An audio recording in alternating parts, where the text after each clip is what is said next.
Happy New Year! Hi, this is Mike Maloney, and in this video, we're going to be taking a look at things to come.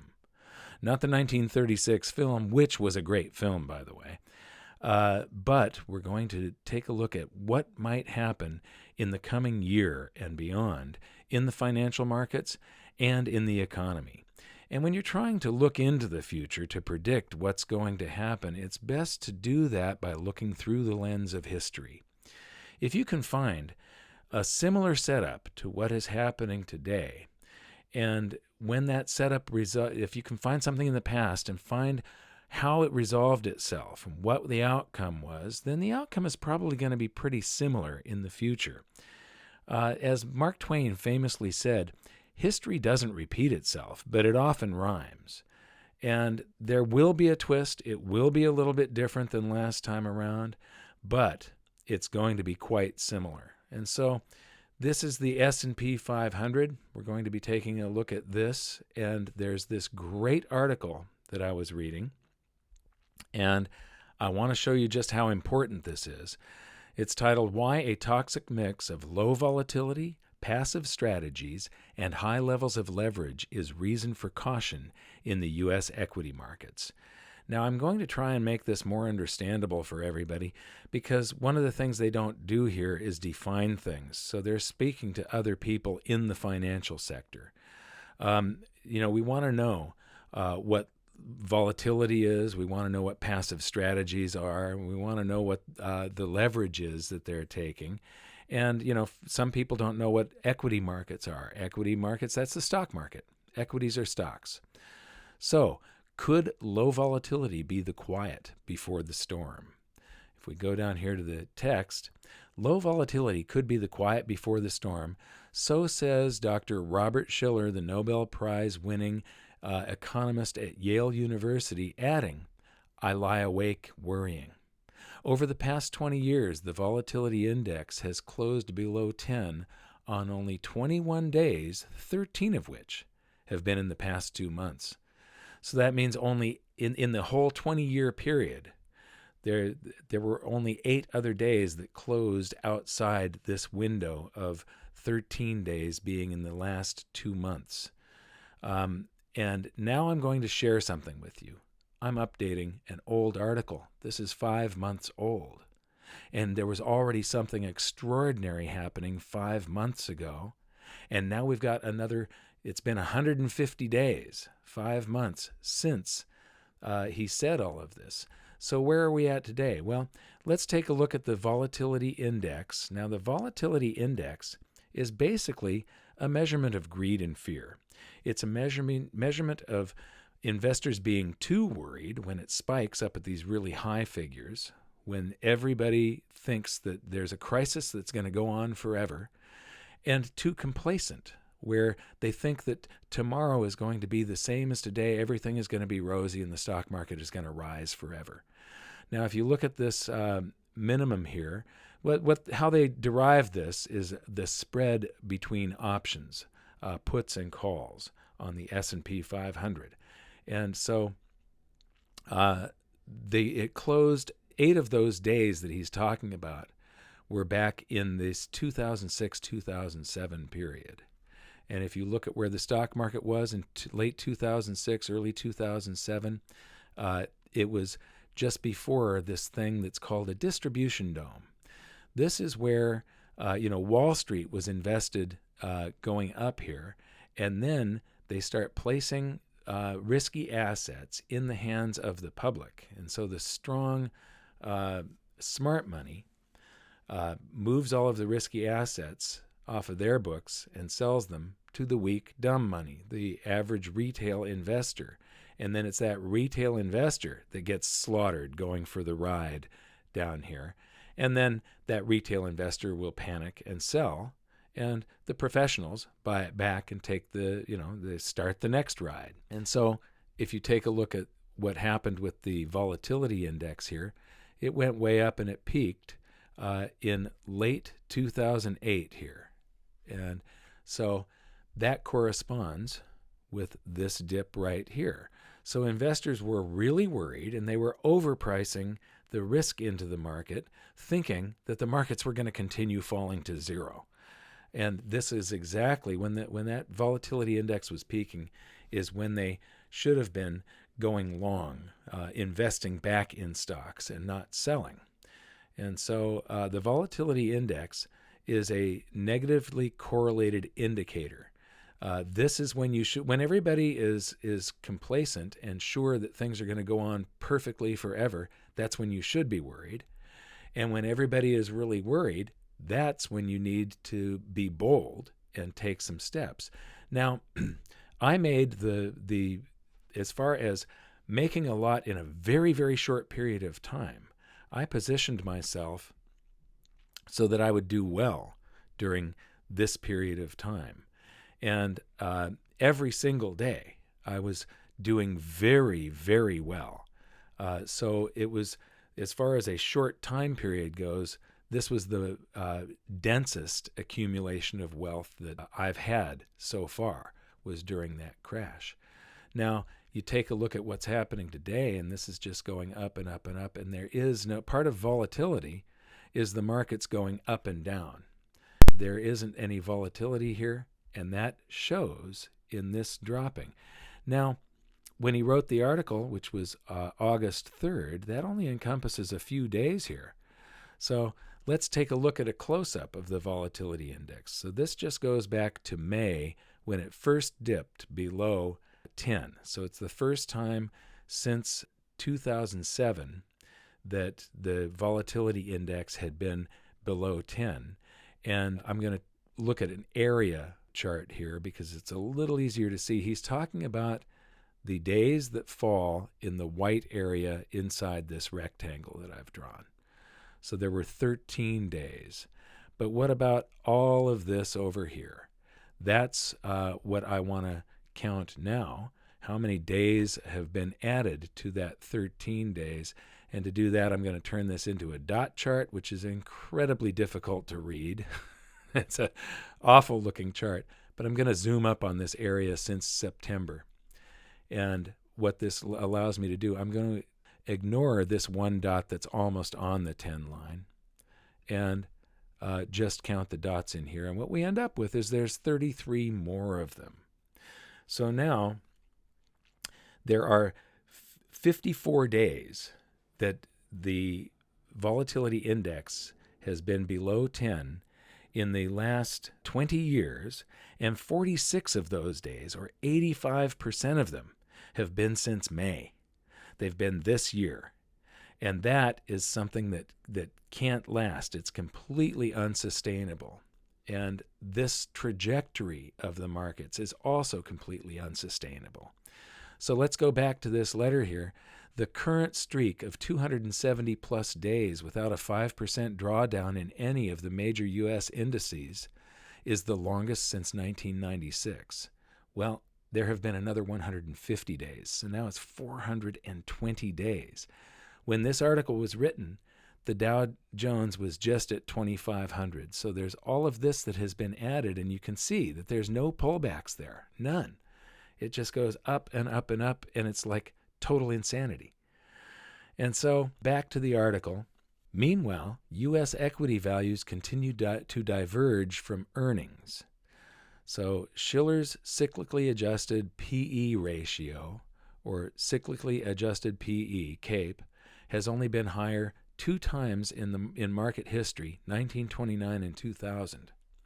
Well, they don't define for people what P/E ratios are. And that's basically the price of a stock, a share of the stock in the company, divided by the earnings per share of that company. And so what kind of profits is that company having compared to the cost of each share of stock?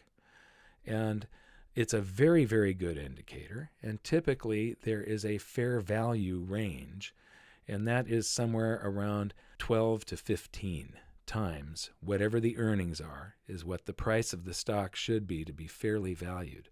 So let's go over here and take a look at it. And this is Dr. Robert Shiller's data. And what you see here is, fair value being in this area right here. And things have been out of whack for a long time. But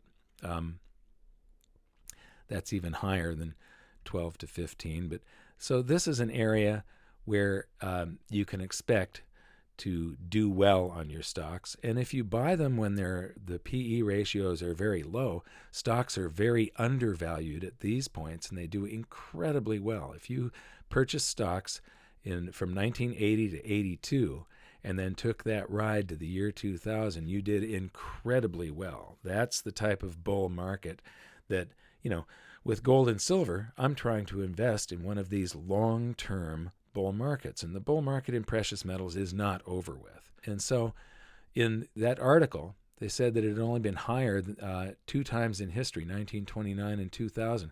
Well, now we're up at 29 levels or higher. And so let me see here. Yeah, we're just past the 1929 levels, or maybe just a little bit, same or a little bit higher. And there was only one other time, the dot-com tech bubble, the NASDAQ bubble of the year 2000, when stocks were more insanely valued than they are right now. And just to point this out, this is 2007, and this is the global financial crisis of 2008, the crash that just brought it back into fair value range, but not into undervalued. And so you know that this cycle is not done yet. We haven't visited undervalued. Whenever you go into a bubble, you have to visit undervalued before a brand new bull market starts. Bubble, undervalued, bubble, undervalued. And it's like that every single time except this past 2 decades. And the Fed just keeps blowing us back up into these bubbles. That's going to end soon. And I don't think we're going to have to wait very long. Evidence is beginning to mount that U.S. equity markets may be near a volatility-driven tipping point.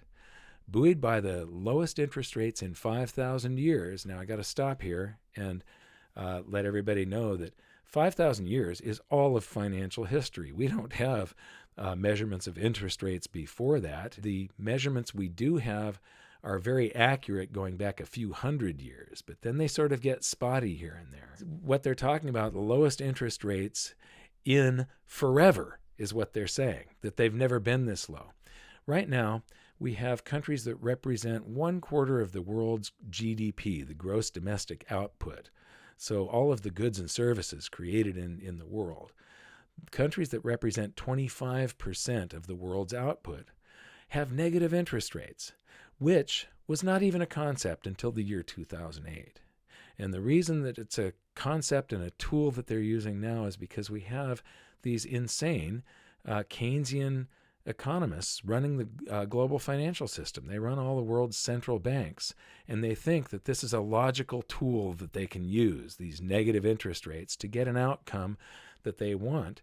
And it isn't. It's an insane thing to actually charge people for the privilege of loaning them currency for a period of time and taking on the risk that currency is going to be paid back in depreciated, inflated currency, or not paid back at all, or they take a haircut or something like that, where you get paid back less. So you're taking on risk, and when you buy bonds, in the United States we don't have negative interest rates, but in a lot of countries they do right now, and investors in those countries have to pay for the privilege of loaning somebody currency for a period of time. That is insanity, and that means that there's still an extreme emergency going on, and the outcome of this isn't going to be pretty. Investors have taken on more and riskier leverage in search of yield. Now, these low interest rates push everybody into riskier and riskier investments because you can't buy a safe investment that's going to pay you some sort of yield. But here they're talking about leverage, riskier leverage. And low volatility would not be a problem if not for strategies that increase leverage when volatility declines. So as that volatility goes down more and more, certain funds and types of investments, people have taken on more and more leverage to a greater, when Bear Stearns failed, their mortgage-backed securities were leveraged to where they had 3% equity. So they were leveraged. It was just enormous leverage. If passive strategies have a bias to buy, then they can also have a bias to sell. Now, what are passive strategies? Passive strategies for investing is investing in indexed funds, for instance. An indexed fund like the diamonds or the spiders or the Qs. The diamonds are a fund that mimics the Dow Jones Industrial Average. The spiders mimic the S&P 500. So if you buy a SPDR, the SPDR's indexed funds, you're going to get performance that looks almost identical to this. But there are lots of funds that are double long and triple long and even quadruple long. So when this goes up 10%, say, your fund that you're invested in is going to go up 20, 30, 40%, depending on which one. But when this drops 10%, your fund is also going to go down 40%. And these are run by black box trading. That's, it's all computer driven. And so with hundreds of billions of dollars of investments now linked to volatility, a spike in the volatility index could trigger a devastating algorithmic sell cascade. Algorithmic, they're talking about black box trading that manages these funds that hundreds of billions of dollars are invested in. And so when the market turns and it starts to go down, what they're worried about here is black box trading triggering sell cascade. So this is devastating algorithmic sell cascade, means it's a waterfall event. The market goes down a little, it triggers more selling, which then is going to cause margin call. When you have leverage, investors that go out on margin, when they leverage stocks, you put 20% down and you get to buy 5 times more stock than you're paying for. And what happens is if that stock goes up 10%, you make 50% profit. If it goes down 10%, you lose 50%. But what's going to happen long before you can lose 50% is that your brokerage house will come in and you will get what's called margin call. And you have to cough up, they'll typically at around 12% or something like that. They won't allow the equity to go below that because now they're beginning to take on risk. And so you have to cough up extra cash for them to not sell your position. You get like 24 hours, and if you don't cough up that cash, your position gets sold. And so what happens is when people get margin call, they will sell this stock or that stock on their trading platform and try and cover their position and bring their equity up to where it needs to be. And when they sell, that causes the markets to go down further, which causes more of these black boxes to sell yet even more. So this devastating algorithmic sell cascade is what an investor in stocks should be worried about. It's better to turn cautious too soon than too late after the downslide has begun. The lower the volatility, the more risk investors are willing to, or in some cases required to, incur. Now, where they say required, that's because the world's central banks have created this ultra-low interest rate environment, and there is, if you want to be invested, there's no place that is actually safe. The only things that I can see that are safe, that are definitely undervalued, are gold and silver. And during a crisis like this, investors are also going to run to other safe haven alternative investments. You're going to see bonds get a last pop. That's a standard safe haven. But the alternative safe havens would be cryptocurrencies and precious metals. So they're going to do very well. Assets whose performance is linked to volatility include a huge amount of money. Any spike in volatility, even to historic average levels, has the potential to drive a significant amount of equity selling, much of it automated. That's that black box selling that I was talking about. Such selling would in turn further increase volatility, which would call for more deleveraging and yet more selling. So that's that waterfall cascade. Refusal to acknowledge the existence of risk has become a pandemic. That is the VIX staying below 10 for so long. It is just, there's something really wrong with the markets. And this is the amount of margin that investors have gone out on. So this is the non-commercial investors, their net positioning, and they're way, way out on margin right now at historic levels. And when the stocks go down, they have to cover, meaning they've got to sell some of the stocks to come up with the currency to repay the brokerage house. And so we're going to skip down to the end here. Seemingly every day for the past 2 weeks, the VIX has set new records. Well, those records go for another 5 months now. As Goldman Sachs pointed out recently, there have been 14 low volatility regimes since 1928, and all have required a large shock, namely a war or recession, to end them. However, quantitative easing and the rise of passive strategies means history may tell us nothing about what's to come.